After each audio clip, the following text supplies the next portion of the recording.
I want to tell you something you cannot and must not get wrong from now on.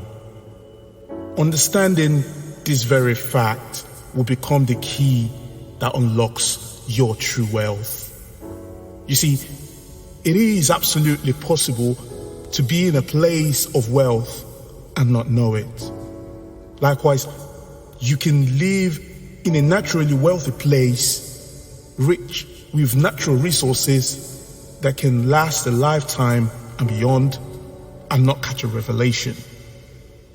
Ever wondered why someone would have a brainwave, an idea that totally transforms the landscape of our daily living? And you wonder, I could have thought of that. Well, absolutely, you could have.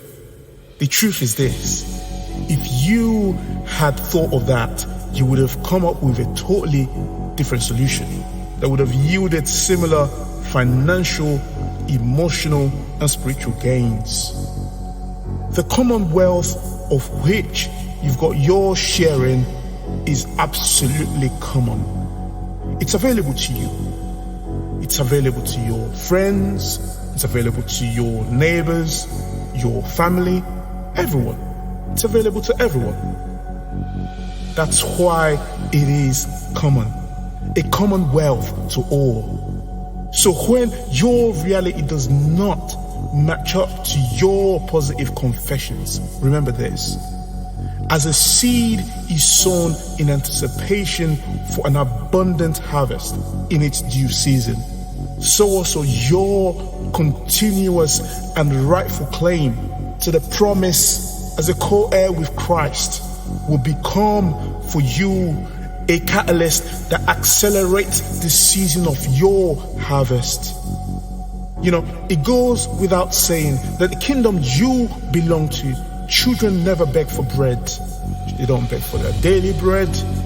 They simply receive it even without asking. Why? Because your daily bread has already been provisioned. And as such, the food provisioned demands a claim to be made to it. If you've ever received a promise from anyone, it goes without saying it has to come to pass. A promise is a promise. But we as humans, we can't help it sometimes.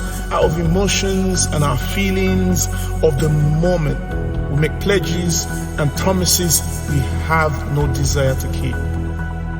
Understand this: unless you know what truly belongs to you, your rightful possession may stare at you in the face for years without your realization. Even when your bank balances does not reflect your positive affirmations, and your pockets are not filled with millions of your local currency, one thing is certain: as inheritance are for the children, so also the promise handed to Father Abraham. I want to repeat that another way. Everything that Jesus owns is being made available to you. It's also yours, simply by coming into this commonwealth promised to Father Abraham.